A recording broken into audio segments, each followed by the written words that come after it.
김영호 부장은 서울 외곽의 오래된 아파트 12층, 그곳에서 혼자 산 지도 벌써 10년이 다 되어가고 있었습니다.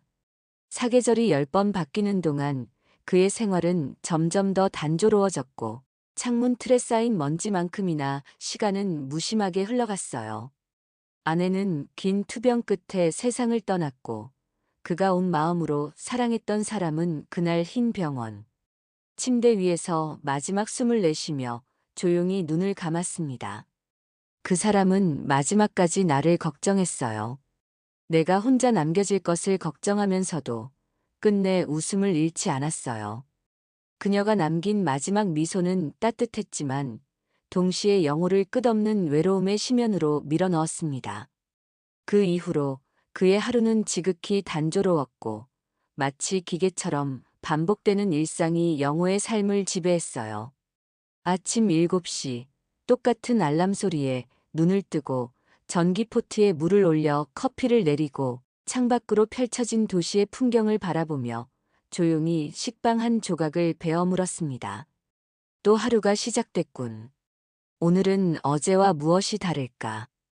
혼잣말이 자연스러워진 지도 오래였고, 때로는 자신의 목소리를 들어야만 이 세상에 자신이 존재한다는 사실을 확인할 수 있는 것만 같았어요. 영호는 끊임없이 밀려오는 외로움을 떨쳐보려고 온갖 방법을 시도했습니다. 동네 경로당에 나가 바둑도 두어봤고, 주말마다 빛바랜 등산복을 꺼내 북한산과 도봉산, 관악산 등 서울 근교의 산들을 오르내리기도 했어요. 때로는 도서관에서 열리는 독서 모임에 참석해 자신보다 훨씬 젊은 사람들과 책에 대한 이야기를 나누며 지식의 교류를 시도하기도 했습니다. 하지만 그 모든 시도는 일시적인 분주함만 남긴 채 다시 혼자라는 냉혹한 사실만 더욱 또렷이 일깨워줄 뿐이었어요.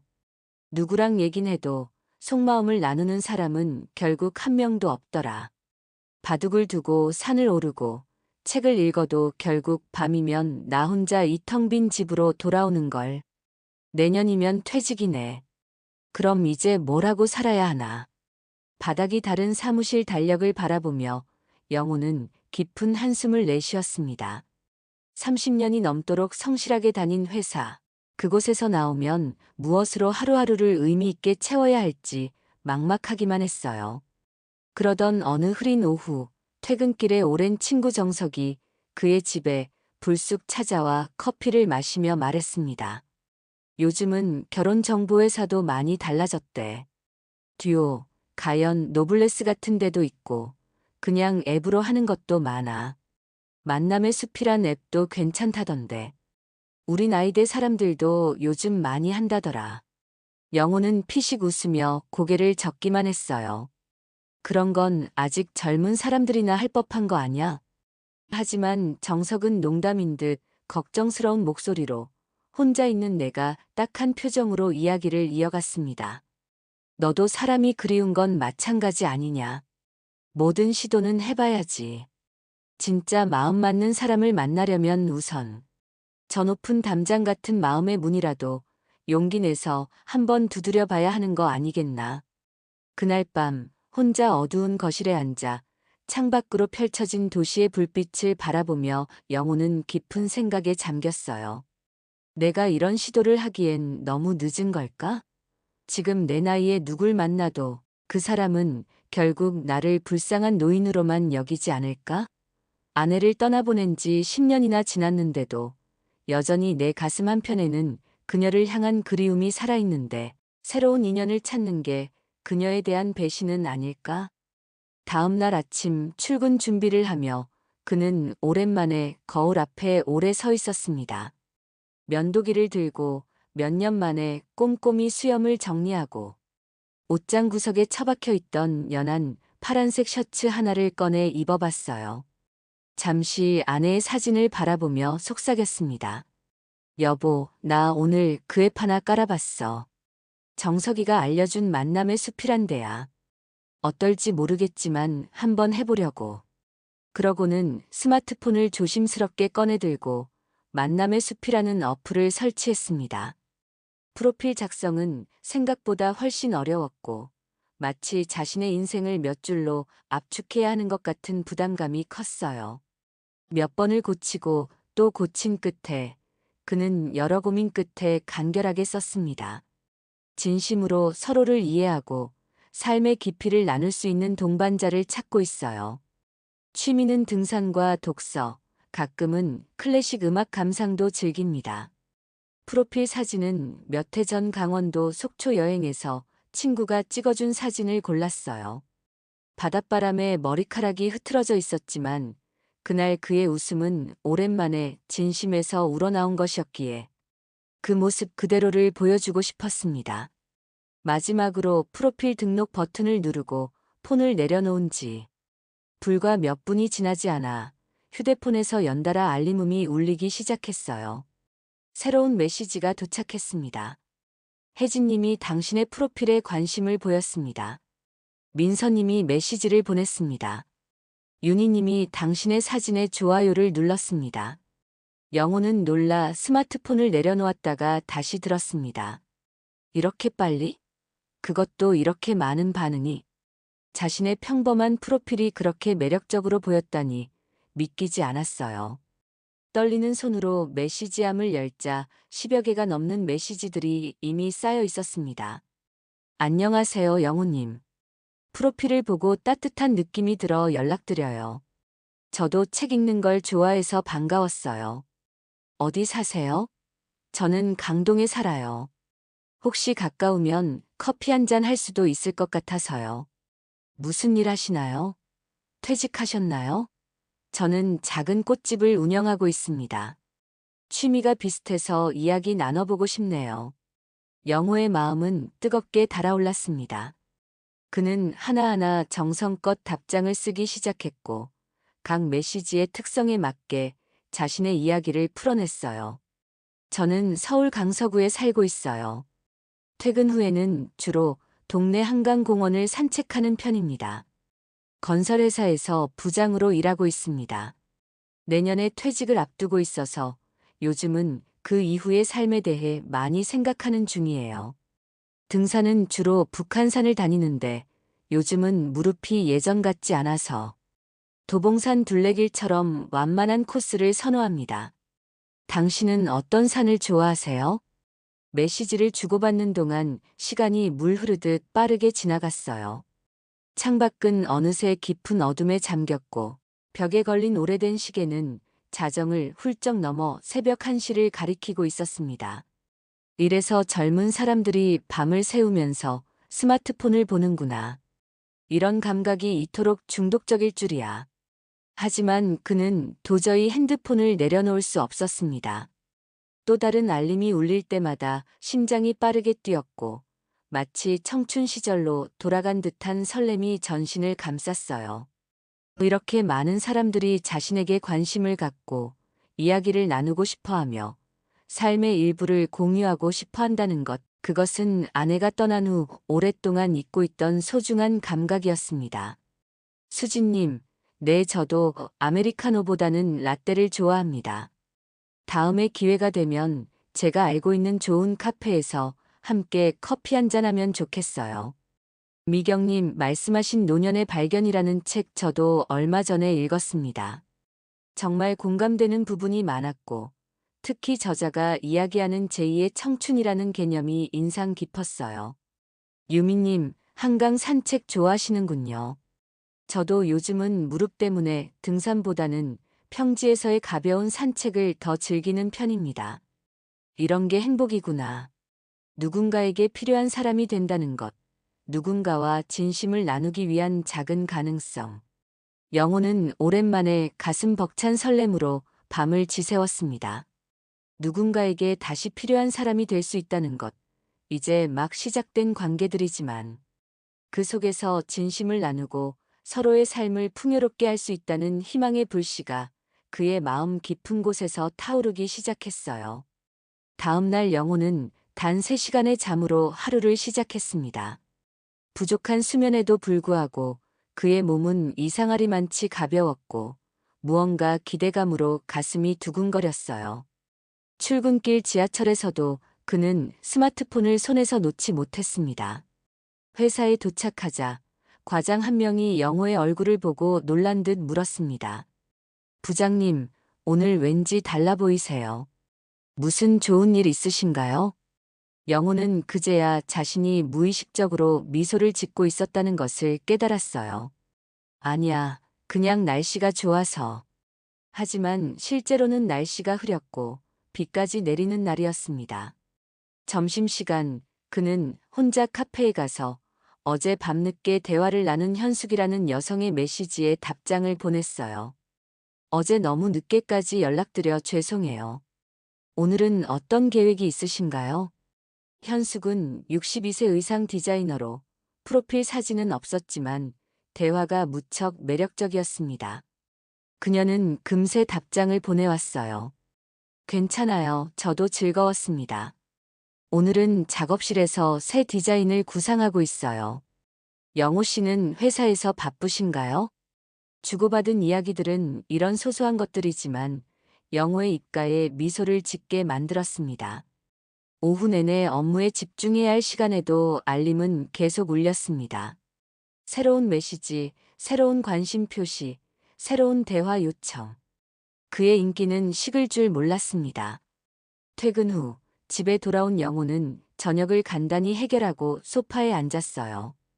어제보다 더 많은 메시지가 쌓여 있었고 그 중에서 가장 눈에 띄는 것은 수연이라는 여성의 메시지였어요. 안녕하세요, 영호 씨. 프로필을 보고 정말 진실된 분 같아 연락드립니다. 저는 회계사로 일하다 작년에 퇴직했어요. 혼자 사는 건 생각보다 외롭더라고요. 영호 씨는 어떠세요? 영호는 그녀의 프로필을 살펴봤습니다. 60세, 단정한 옷차림에 지적인 느낌의 여성이었어요. 프로필에는 진정한 동반자를 찾고 있습니다라고 적혀 있었습니다. 네, 저도 혼자 생활한 지 오래되어 외로움이 익숙해졌다고 생각했는데 사실은 그렇지 않은 것 같습니다. 매일 같은 풍경, 같은 일상이 반복되다 보니 답답함을 느끼기도 해요. 수연의 답장은 곧바로 왔습니다. 맞아요. 나이가 들수록 일상의 소중함과 함께 나눌 사람의 필요성을 더 느끼게 되는 것 같아요. 대화는 순조롭게 이어졌고 영호는 그녀에게 마음이 끌렸어요. 다른 메시지들과 달리 수연은 단순한 질문이 아니라 자신의 생각과 감정을 솔직하게 나눴습니다. 책, 음악, 여행에 관한 이야기가 오갔고 2시간 후 수연이 물었어요. 혹시 통화해 볼 수 있을까요? 목소리를 들으면 더 많은 것을 느낄 수 있을 것 같아서요. 영호는 망설임 없이 답했습니다. 네, 좋아요. 지금 괜찮으세요? 잠시 후 전화벨이 울렸습니다. 영호는 긴장된 마음으로 전화를 받았어요. 여보세요? 안녕하세요, 영호 씨. 수연의 목소리는 부드럽고 차분했습니다. 이렇게 통화하게 되어 반가워요. 그들은 전화로 1시간 넘게 이야기를 나눴어요. 수연은 자신의 퇴직 후 삶에 대해, 홀로 된 이후의 적응 과정에 대해 솔직하게 이야기했습니다. 영호도 자신의 이야기를 꺼냈어요. 이상하게도 낯선 사람에게 가슴속 이야기를 하는 것이 편안하게 느껴졌습니다. 다음 주 토요일에 시간 되세요? 대화 끝에 수연이 물었어요. 괜찮으시다면 삼청동에 좋은 찻집이 있는데 거기서 만나볼까 해요. 영호는 깊게 생각할 필요도 없었습니다. 네, 좋습니다. 토요일 오후 2시 어떨까요? 통화를 마치고 영호는 침대에 누웠어요. 오늘도 늦게까지 깨어 있었지만 기분은 좋았습니다. 수연과의 약속은 일주일 뒤였지만 그가 오랫동안 느끼지 못했던 설렘이 마음 한구석에서 자라나고 있었어요. 이튿날 영호는 출근길에 핸드폰을 확인했습니다. 수연과의 통화 이후 몇몇 여성들이 더 메시지를 보내왔어요. 그중 현숙은 오늘 만나자고 제안했고 윤미라는 여성은 자신의 사진 몇 장을 더 보냈습니다.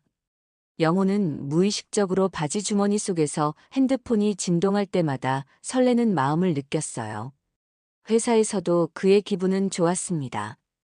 팀 회의에서 영호는 평소보다 활기찬 모습으로 의견을 내놓았고 직원들이 놀랄 정도로 유머까지 섞어가며 이야기했어요. 점심시간 영호는 회사 근처 중국집에서 혼자 식사를 하며 핸드폰을 들여다봤습니다. 수연에게서 메시지가 왔어요. 어제 통화 정말 즐거웠어요. 영호 씨 목소리가 참 따뜻하더라고요. 토요일 만남이 기대됩니다. 메시지를 읽는 순간 그의 마음은 따스해졌습니다. 오후 회의에서 팀장은 중요한 프로젝트 마감이 다가오고 있음을 강조했지만 영호의 머릿속은 온통 주말의 만남으로 가득했어요. 저녁에는 현숙과 강남의 한 카페에서 만났습니다. 창가 쪽 테이블에 앉아있는 그녀는 영호가 상상했던 것보다 더 세련되었어요. 짧게 커트한 머리에 단정한 옷차림, 그리고 눈가에 잔잔한 주름이 있었지만 그것이 오히려 그녀의 표정을 더 따뜻하게 만들었어요. 안녕하세요, 현숙 씨. 영호는 긴장한 목소리로 인사했습니다. 첫 대면은 항상 어색한 법이었어요. 앉으세요. 벌써 음료 주문했어요. 영호 씨는 아메리카노 좋아하신다고 하셔서. 그녀의 세심함이 영호를 감동시켰습니다. 대화는 생각보다 자연스럽게 흘러갔어요. 현숙은 패션 디자이너로 일하다 지금은 소규모 의상실을 운영하고 있었고 최근에는 지역 문화센터에서 강의도 한다고 했습니다. 영호 씨는 건설회사에서 일하신다고 했죠? 어떤 일을 주로 하세요? 저는 주로 대형 프로젝트 입찰과 관리를 담당해요. 올해까지만 하고 내년에 퇴직 예정입니다. 그렇군요. 퇴직 후 계획은 있으세요? 영호는 잠시 생각했어요. 사실, 아직 구체적인 계획은 없어요. 그동안 일만 했거든요. 현숙은 부드럽게 웃었습니다. 저도 처음엔 그랬어요. 하루하루가 너무 길게 느껴졌죠. 그래서 취미를 찾기 시작했어요. 영호 씨도 좋아하는 일을 찾아보세요. 대화는 2시간 넘게 이어졌고 영호는 편안함을 느꼈어요. 헤어질 때 현숙이 말했습니다. 오늘 즐거웠어요.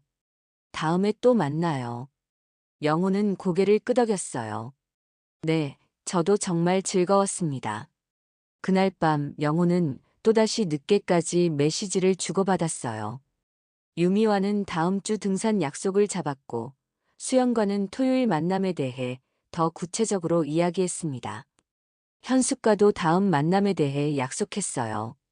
현숙은 정말 좋은 사람이야. 수연도 기대되고. 이렇게 여러 사람을 만나는 게 나쁘지 않네. 잠들기 전 영호는 아내의 사진을 바라보았습니다. 여보, 나 요즘 바빠. 처음으로 내 인생을 좀 찾아가는 것 같아. 그는 마치 아내가 미소 짓는 것처럼 느꼈어요. 어쩌면 아내도 그가 다시 행복해지기를 바랄지도 모른다는 생각이 들었습니다. 그 생각에 영호는 마음이 편안해졌어요. 토요일 아침 영호는 평소보다 일찍 눈을 떴습니다. 오늘은 수연과의 첫 만남이 있는 날이었어요. 그는 침대에 누운 채로 핸드폰을 확인했습니다. 어젯밤에도 몇몇 여성들과 메시지를 주고받았고 현숙은 다음 주 화요일에 전시회에 같이 가자고 제안했어요. 영호는 일어나 거울 앞에 섰습니다. 며칠 새 그의 얼굴이 달라진 것 같았어요. 눈에 생기가 돌고 입가에는 미소가 자리 잡았습니다. 그는 평소보다 조금 더 신경 써서 옷을 골랐어요. 짙은 남색 바지에 연한 파란색 셔츠, 그리고 오랫동안 옷장 속에 묻혀있던 캐시미어 네트를 꺼내 입었습니다. 이 정도면 될까? 그는 거울 속 자신을 살펴보며 중얼거렸어요. 약속 시간은 오후 2시였지만 영호는 이미 점심도 먹지 않은 채 침착하지 못한 모습으로 집안을 서성였습니다. 결국 1시가 되자 그는 집을 나섰어요. 삼청동으로 가는 버스 안에서 영호는 자신이 너무 이른 시간에 출발했다는 걸 깨달았습니다. 아직 시간이 많이 남았어요. 그는 버스 창밖을 바라보며 생각했습니다. 요즘 내가 너무 들떠있나? 이렇게 여러 여자들과 동시에 만나도 되는 걸까? 하지만 그런 생각도 잠시 핸드폰이 울렸어요. 수연이었습니다. 영호 씨, 혹시 약속 장소 찾기 어려우실까봐 제가 사진 보내드릴게요. 수연은 찻집 외관 사진과 함께 메시지를 보냈어요. 그녀의 세심함이 영호의 마음을 따뜻하게 했습니다. 약속 장소에 도착하니 아직 1시 30분이었어요. 영호는 주변을 둘러보기로 했습니다. 삼청동의 아기자기한 골목길을 걸으며 그는 오랜만에 여유를 느꼈어요. 작은 갤러리들, 독특한 소품샵들, 사람들의 웃음소리가 거리에 가득했습니다. 이런 곳에 온 지가 얼마나 오래되었는지 생각해보니 정확히 기억도 나지 않았어요. 시간이 되어 영호는 약속 장소인 찻집으로 향했습니다. 안으로 들어서자 은은한 전통차 향기가 그를 맞이했어요. 그는 긴장된 마음으로 주변을 둘러봤습니다. 영호 씨? 조용한 목소리가 그를 불렀어요. 구석자리에 앉아있는 수연이 손을 살짝 들어 그를 맞이했습니다. 그녀는 프로필 사진보다 더 단정하고 차분해 보였어요. 검은색 블라우스에 베이지색 재킷을 걸친 수연은 마치 오랜 지인을 만난 것처럼 자연스럽게 미소 지었습니다. 수연 씨, 안녕하세요. 영호는 그녀 앞에 앉았습니다. 약간의 어색함이 있었지만 곧 둘 사이의 대화가 시작되었어요. 이 찻집 마음에 드세요? 제가 자주 오는 곳이에요. 네, 정말 좋은 곳 같아요. 분위기가 차분하고 편안하네요. 그들은 녹차를 주문하고 이야기를 나눴습니다. 수연은 회계사로 30년 넘게 일하다 작년에 퇴직했다고 했어요.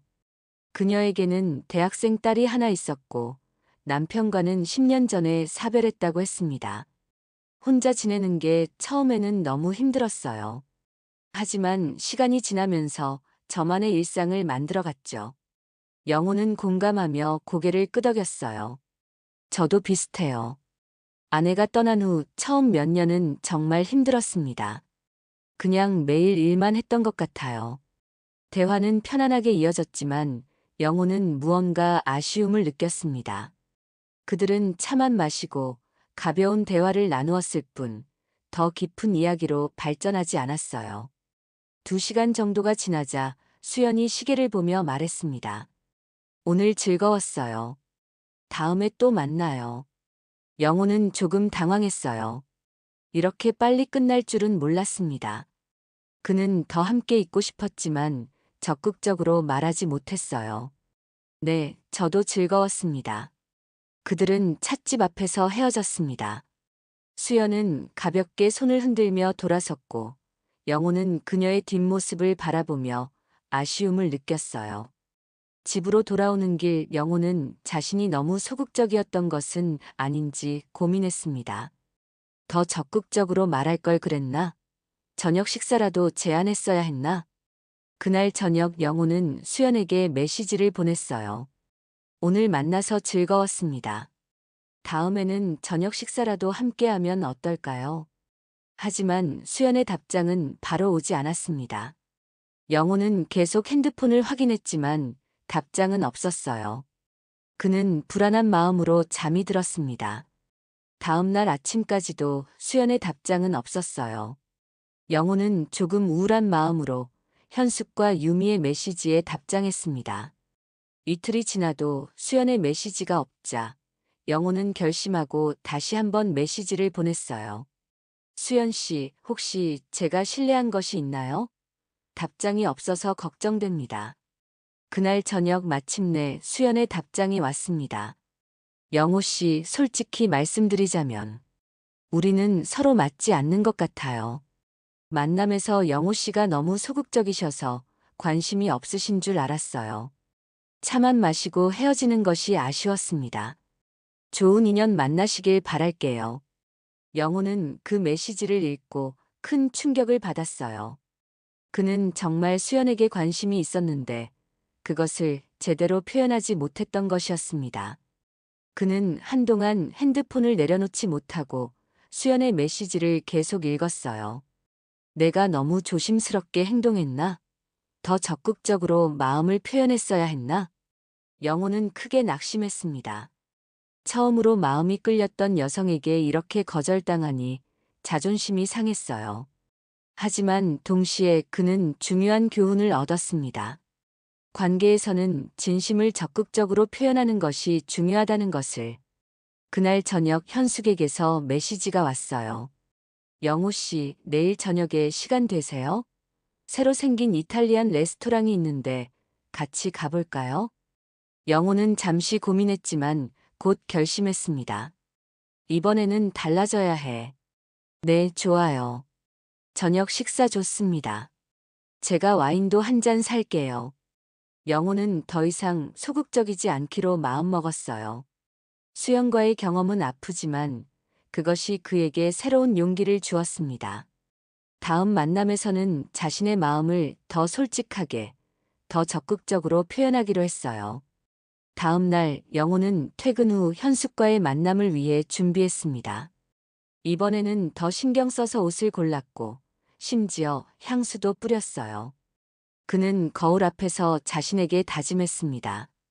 오늘은 적극적으로 행동해. 내 마음을 솔직하게 표현하자. 레스토랑에서 현숙은 영호를 반갑게 맞이했어요.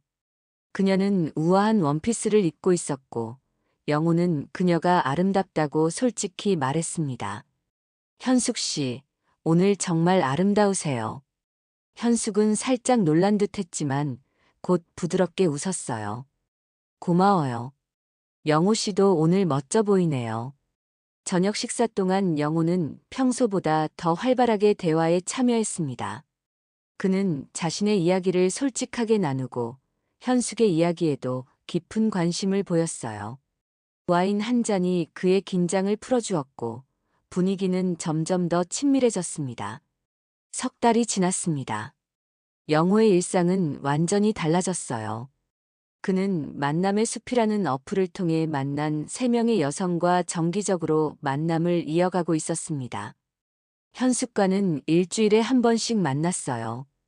그녀는 항상 미슐랭 가이드에 소개된 레스토랑이나 새로 오픈한 고급 와인바를 예약했습니다. 처음에는 그런 세련된 장소가 영호에게 신선한 경험이었지만 점점 부담으로 다가왔어요. 특히 현숙이 이 와인은 꼭 먹어봐야 해요라며 항상 10만 원이 넘는 와인을 주문할 때마다 영호의 지갑은 점점 가벼워졌어요. 유미와는 주로 주말 아침에 등산을 갔습니다. 그녀는 활기찬 성격으로 영호에게 새로운 에너지를 주었어요. 함께 북한산 둘레길을 걸으며 나누는 대화는 영호에게 젊은 시절의 활력을 되찾게 해주었습니다. 그리고 최근에 알게 된 경이, 그녀는 영호보다 3살 어린 57세로 분위기가 조용하고 따뜻했어요. 경희와는 주로 저녁 식사를 함께 했고 식사 후에는 영호의 집에서 차를 마시며 대화를 나누었습니다. 경희는 요리에 관심이 많아 가끔 영호의 주방에서 간단한 요리를 해주기도 했어요. 일주일 후 영호는 결심을 하고 현숙에게 연락했습니다. 그는 더 이상 현숙과의 만남을 지속하지 않기로 했어요. 그들은 식당에서 마지막 만남을 가졌고 영호는 솔직하게 이야기했습니다. 현숙 씨, 솔직히 말씀드리고 싶은 게 있어요. 최근 우리의 데이트가 저에게 조금 부담스러웠습니다. 항상 고급 레스토랑과 비싼 와인. 저는 퇴직을 앞두고 있고 솔직히 이런 생활이 계속될 수 있을지 의문이 들어요. 현숙은 잠시 침묵했다가 대답했어요. 영호 씨, 솔직하게 말해주셔서 감사해요. 하지만 저는 제 스타일을 바꾸고 싶지 않아요. 저는 제 삶을 즐기는 방식이 있고 그것에는 좋은 음식과 와인이 포함돼요. 아마 우리는 맞지 않는 것 같네요. 영호는 그녀의 말에 안도했어요. 그들은 서로 맞지 않는다는 사실을 인정하고 좋은 기억으로 헤어지기로 했습니다. 유미와도 비슷한 방식으로 정리를 했고 영호는 이제 경희에게만 마음을 열기로 했어요. 그는 경희의 소박함과 알뜰함, 그리고 따뜻한 성격에 깊은 신뢰를 느꼈습니다. 그로부터 한 달이 지났어요. 영호와 경희의 관계는 더욱 깊어졌고 그들은 거의 매일 만났습니다. 대부분의 시간을 영호의 집에서 보냈고 경희는 종종 영호의 주방에서 요리를 해주었어요. 그들은 미래에 대한 이야기도 나누기 시작했습니다. 그러던 어느 날 저녁 경희가 갑자기 심각한 표정으로 말했어요. 영호 씨, 사실 제가 조금 어려운 상황에 처해 있어요. 영호는 걱정스러운 표정으로 물었습니다. 무슨 일이에요? 딸 아이가 대학원 등록금이 필요하다고 해서 제가 가지고 있던 적금을 다 써버렸어요. 그런데 이번 달 월세가.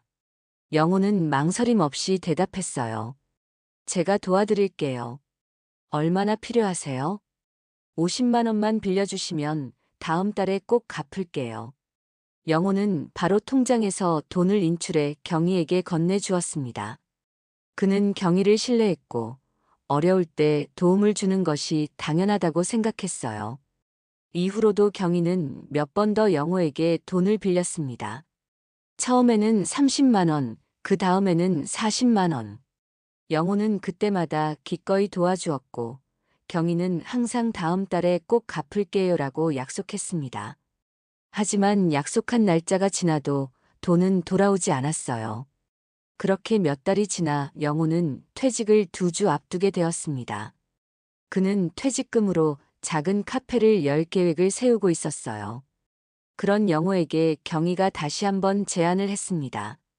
영호 씨, 정말 미안한데 부탁이 있어요. 영호는 그녀를 바라봤어요. 무슨 일인데요? 제가 작은 사업을 시작하려고 해요. 플라워 카페를 열고 싶은데 초기 자금이 부족해서요. 2천만 원만 투자해 주시면 제가 6개월 후에 이자까지 드릴게요. 영호 씨도 공동사업자로 등록할 수 있고요. 영호는 순간 당황했습니다. 그동안 빌려준 돈도 아직 갚지 않았는데 갑자기 큰 금액을 요구하는 경위가 낯설게 느껴졌어요. 그건 조금 생각해봐야 할 것 같아요. 퇴직금으로 제 계획이 있어서. 경희의 표정이 갑자기 변했어요. 영호 씨, 우리 이제 서로 믿는 사이 아닌가요? 제가 지금까지 영호 씨를 속인 적 있나요? 영호는 불편한 마음이 들었습니다. 아니요, 그런 건 아니지만 영호 씨 퇴직금이 얼마인지 알아요. 그 정도는 충분히 투자할 수 있을 텐데 왜 망설이세요? 정말 저를 믿지 않는 거예요? 경희의 말투가 예전과 달라졌어요. 그녀의 눈빛에서 영호는 처음 보는 냉정함을 발견했습니다. 갑자기 그동안의 의심스러운 부분들이 떠올랐어요. 경혜 씨, 제가 지금까지 도와드린 돈은 어떻게 된 거예요? 갚기로 약속하셨잖아요. 경희는 갑자기 웃음을 지었어요. 그러나 그 웃음은 영호가 알던 따뜻한 미소가 아니었습니다. 아, 그 돈요? 곧 갚을 거예요. 하지만 지금 당장은 더 중요한 일이 있잖아요. 우리 사업 말이에요. 영호 씨, 솔직히 말해서 퇴직금 전부를 투자하면 어떨까요? 그럼 더 큰 카페를 열 수 있을 거예요. 영호는 갑자기 등줄기가 차가워지는 느낌이 들었습니다. 그는 경희가 떠난 후 자신이 또다시 누군가에게 이용당하고 있는 건 아닌지 의심이 들었어요. 다음 날 아침 영호는 출근길에 평소와 달리 무거운 마음을 안고 있었습니다. 어젯밤 경희와의 대화가 계속 머릿속을 맴돌았어요. 그녀의 갑작스러운 2천만 원 요구와 돌변한 태도, 그리고 그동안 돌려받지 못한 돈들. 이 모든 것이 퍼즐처럼 조각을 맞추기 시작했습니다. 회사에 도착한 영호는 오랜 동료이자 친구인 정석을 찾아갔어요. 정석은 그가 만남의 숲 어플을 시작하도록 권유했던 친구였습니다. 정석아, 잠깐 시간 있어? 정석은 반갑게 고개를 끄덕였어요. 무슨 일이야? 오랜만에 심각한 표정이네. 영호는 잠시 망설이다 경희에 대한 이야기를 꺼냈습니다. 처음 만난 과정부터 그녀가 돈을 빌려간 일, 그리고 어제의 일까지. 정석은 진지하게 들었어요. 그래서 내가 지금까지 얼마나 빌려줬어? 영호는 계산해 보았습니다. 모두 합치면 120만 원 정도. 그리고 어제는 갑자기 2천만 원을 요구했어. 정석의 표정이 심각해졌어요. 영호야, 미안한데. 이거 전형적인 데이팅 사기 같은데. 영호는 충격을 받았지만 한편으로는 이미 예상했던 말이었습니다. 정말 그럴까? 그 문화센터 강사 이야기도 확인해 봤어? 예전에 은행에서 일했다는 것도? 영호는 고개를 저었어요. 아니, 다 그냥 경희 씨 말만 믿었어. 정석은 한숨을 내쉬었습니다. 한번 확인해 보는 게 좋을 것 같아. 너 휴대폰 있지? 지금 당장 그 문화센터에 전화해 보자. 영호는 경희가 말했던 문화센터에 전화를 걸었어요. 금융교육 강사로 경희라는 사람이 있는지 물었지만 직원은 그런 이름의 강사는 없다고 대답했습니다. 그가 신뢰했던 경희, 그녀와 함께 그린 미래, 모든 것이 거짓이었다는 사실을 받아들이기 힘들었어요. 어떻게 해야 할까? 영호가 물었어요. 정석은 진지한 표정으로 대답했습니다. 일단 더 이상 돈을 주지 마. 그리고 경찰에 신고하는 것도 고려해봐. 이런 사기꾼들은 너 같은 착한 사람들을 노려서 점점 더 큰 돈을 요구하거든. 영호는 고개를 끄덕였지만 마음 한구석에서는 여전히 의심이 있었어요. 정말 경희가 사기꾼일까? 뭔가 오해가 있는 건 아닐까? 그날 저녁 영호는 경희에게 전화를 걸었습니다. 그녀는 평소처럼 다정한 목소리로 전화를 받았어요. 영호 씨, 결정 내리셨어요? 우리 플라워 카페 건? 영호는 깊게 숨을 들이마셨습니다. 경희 씨, 솔직하게 몇 가지 물어봐도 될까요? 영호는 문화센터에 전화해봤다는 이야기를 했고, 경희는 잠시 침묵한 후 변명했어요. 하지만 그 말을 들으며 영호는 확신이 들었습니다. 이것은 진짜 경희의 모습이었어요. 영호 씨, 정말 순진하시네요. 이 세상에 공짜는 없어요. 제가 퇴직을 앞둔 외로운 아저씨한테 이렇게 시간 투자할 이유가 뭐가 있겠어요? 2천만 원 정도는 그동안의 제 시간값으로 생각하세요. 영호는 가슴이 찢어지는 아픔을 느꼈습니다. 그가 진심으로 좋아했던 사람의 입에서 나온 말이라고는 믿기지 않았어요. 더 이상 만나지 않는 게 좋겠네요. 영호가 조용히 말했어요. 경희의 웃음소리가 전화기 너머로 들려왔습니다. 그래요? 근데 영호 씨 알고 있어요? 제가 영호 씨 주민등록번호랑 몇 가지 개인정보를 다 알고 있다는 거. 만약 제가 돈을 안 주면 어떤 일이 생길지 모르겠네요. 영호는 충격을 받았습니다. 그는 경희에게 집 열쇠도 맡긴 적이 있었고, 집에는 그의 중요한 서류들이 있었어요. 무슨 말씀이세요? 생각해보세요, 영호 씨. 내일 제가 다시 연락할게요. 전화가 끊겼고, 영호는 한동안 그 자리에 서 있었습니다. 모든 것이 악몽 같았어요. 그가 진심으로 믿고 마음을 열었던 사람이 자신을 이용하려 했다는 사실이 너무나 고통스러웠습니다. 다음 날 아침 영호는 경찰서를 찾아갔어요. 그는 자신이 데이팅 사기의 피해자가 되었다고 신고했습니다. 경찰은 그의 이야기를 듣고 사건을 접수했어요. 이런 사례가 최근에 많이 늘고 있습니다. 특히 퇴직을 앞둔 분들을 노리는 경우가 많아요. 경찰관이 설명했습니다. 영호는 집에 돌아와 현관 비밀번호를 바꾸고 중요한 서류들을 확인했어요. 다행히도 아직 아무것도 손대지 않은 것 같았습니다. 그는 경희에게 맡겼던 열쇠도 어떻게든 회수해야 했어요. 그날 저녁 예상대로 경희에게서 전화가 왔습니다.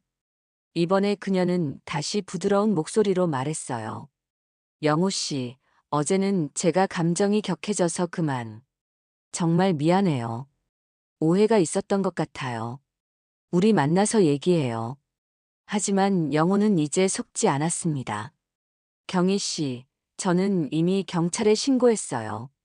그리고 제가 빌려준 돈은 법적인 절차를 통해 돌려받을 생각입니다. 경희의 목소리가 다시 차가워졌어요. 정말 어리석은 선택이에요, 영호 씨. 후회하게 될 거예요. 전화는 그렇게 끊겼고 영호는 불안한 마음으로 밤을 보냈습니다. 그는 자신이 얼마나 쉽게 속았는지, 얼마나 순진했는지 자책했어요. 하지만 동시에 이번 일을 통해 중요한 교훈을 얻었다고 생각했습니다. 다음 날 영호는 회사에서 퇴직 관련 서류를 정리하고 있었어요. 그때 정석이 찾아왔습니다. 어떻게 됐어? 경찰에 신고했다며. 영호는 고개를 끄덕였어요. 응, 신고했어. 경위는 내가 신고했다니까 화를 내더라. 정석은 걱정스러운 표정으로 물었습니다. 많이 힘들지? 솔직히. 그래. 정말 내 마음을 열었던 사람이었는데 다 거짓이었다는 게 믿기지 않아.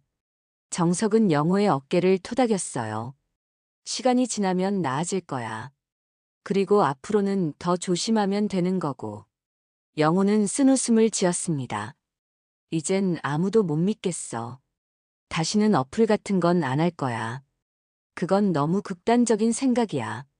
세상엔 나쁜 사람만 있는 게 아니라 좋은 사람도 많아. 다만 조금 더 신중하게 판단하면 될 뿐이지. 영호는 친구의 말에 고개를 끄덕였지만 마음속으로는 여전히 의심과 불신이 가득했어요. 그는 얼마나 더 상처를 받아야 이 불신이 사라질지 알 수 없었습니다. 그날 밤 영호는 집에 돌아와 텅 빈 거실을 바라봤어요. 한때 경희와 함께 웃으며 시간을 보냈던 이 공간이 이제는 쓸쓸하게 느껴졌습니다.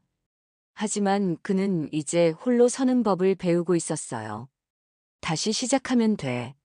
이번에는 나 자신에게 더 솔직하고 다른 사람에게는 더 신중하게. 영호는 창밖의 별을 바라보며 생각했습니다. 상처는 아플지라도 그것이 그를 더 강하게 만들어줄 거라고 믿었어요. 인생의 새로운 장이 시작되고 있었습니다. 1년이 지났습니다. 영호는 퇴직 후 자신만의 작은 카페를 열었어요. 영호의 서재라는 이름의 이 작은 공간은 책과 커피가 함께하는 아늑한 장소로 동네 주민들에게 조용히 사랑받고 있었습니다. 경희의 배신은 영호에게 깊은 상처를 남겼어요. 그는 더 이상 쉽게 사람을 믿지 않게 되었고, 특히 데이팅 어플에 대한 불신이 컸습니다. 그럼에도 불구하고 친구 정석의 권유로 한 번 더 기회를 주기로 했어요. 영호야, 한 번의 실패로 모든 가능성을 포기하면 안 돼. 이번에는 내가 직접 추천하는 어플을 써봐. 여기는 신원 확인이 더 철저하게 이루어진대. 그렇게 영호는 시니어 연결고리라는 새로운 데이팅 어플에 가입했습니다. 하지만 이번에는 모든 것을 의심의 눈으로 바라봤어요. 처음 메시지를 주고받을 때부터 그는 상대방의 모든 말을 검증하려 했습니다. 그렇게 몇 번의 만남이 시작되었지만 모두 영호의 지나친 의심 때문에 오래가지 못했습니다. 한 여성은 두 번째 데이트에서 영호에게 직접 말했어요. 영호 씨, 솔직히 너무 방어적이신 것 같아요. 제가 말하는 모든 것을 의심하시는 것 같은데 그렇게 해서는 관계가 발전할 수 없어요. 영호는 그 말에 충격을 받았지만 부인할 수 없었습니다. 그는 정말 모든 것을 의심하고 있었어요. 그러던 어느 날 카페에 한 여성 손님이 찾아왔어요. 그녀는 자주 오는 단골이었지만 영호는 그날 처음으로 그녀와 대화를 나누게 되었습니다. 이 책 정말 좋네요. 영호 씨가 추천해 주신 건데 잘 읽었어요. 그녀의 이름은 미연이었고 근처 도서관에서 사서로 일하고 있었어요. 그녀는 종종 점심시간에 영호의 서재에 들러 커피를 마시고 책을 읽었습니다. 영호와 미연은 자연스럽게 책에 대한 이야기를 나누기 시작했고 그것이 두 사람의 우정의 시작이었어요. 미연은 어플이 아닌 실제 삶에서 만난 사람이었기에 영호는 그녀에게 덜 방어적이었습니다. 몇 주가 지나 그들은 종종 함께 저녁을 먹거나 영화를 보러 갔어요. 미연은 영호보다 3살 어렸고 10년 전 이혼한 후 혼자 살고 있었습니다. 그녀에게는 대학생 아들이 하나 있었어요. 영호 씨, 왜 데이팅 어플은 안 하세요? 요즘 많이들 한다던데. 어느 날 미연이 물었을 때 영호는 잠시 망설이다 솔직하게 대답했습니다. 저 사실 안 좋은 경험이 있었어요. 사기를 당했거든요. 그리고 영호는 경희와의 이야기를 미연에게 털어놓았어요. 처음으로 누군가에게 그 일을 완전히 이야기한 것이었습니다. 미연은 진지하게 들었고 영호의 이야기가 끝나자 따뜻하게 손을 잡아주었어요. 정말 힘드셨겠네요. 하지만 그런 경험이 영호 씨를 더 강하게 만들었을 거예요. 미연의 이해와 공감에 영호는 마음이 따뜻해졌습니다.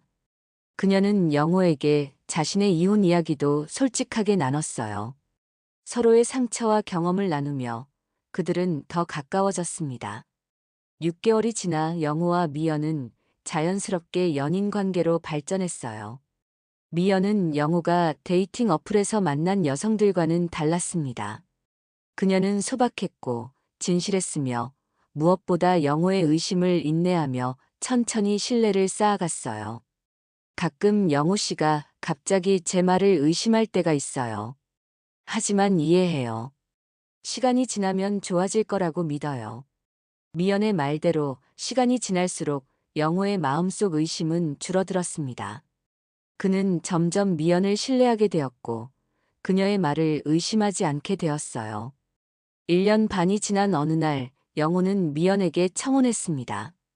그들은 소박한 결혼식을 올렸고 영호의 아파트에서 함께 살기 시작했어요. 결혼 2주년을 맞아 영호와 미연은 제주도로 여행을 떠났습니다.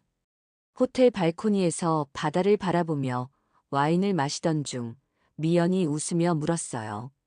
여보, 기억나? 처음에 나를 얼마나 의심했는지. 영호는 부끄러운 듯 웃었습니다. 미안해, 정말. 내가 너무 상처받아서. 아니야, 이해해. 나도 처음에는 조금 당황스러웠지만 당신이 왜 그런지 알게 되면서 이해하게 됐어. 영호는 미연의 손을 꼭 잡았어요. 고마워, 날 이해해줘서. 미연은 장난스럽게 물었습니다. 이제 어플에서 만났던 사람들 이야기 좀 해볼까? 나도 몇 명 만났었거든. 영호는 웃음을 터뜨렸어요. 정말? 당신도 어플 했었어? 물론이지.